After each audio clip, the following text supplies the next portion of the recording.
इस्लाम कबूल करने वाले पादरी के सफर हज की दास्तान।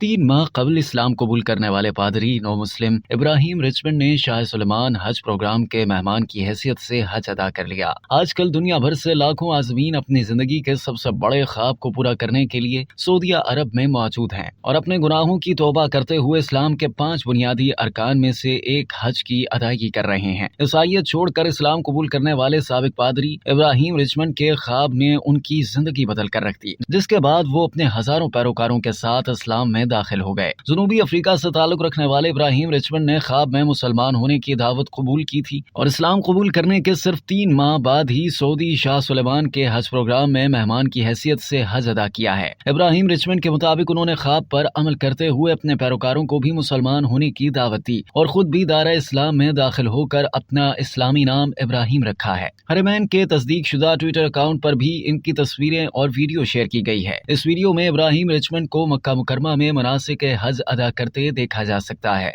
अब तक के लिए इतना ही। मजीद जानने के लिए सब्सक्राइब कीजिए डेली जंग यूट्यूब चैनल और लाइक कीजिए डेली जंग फेसबुक पेज।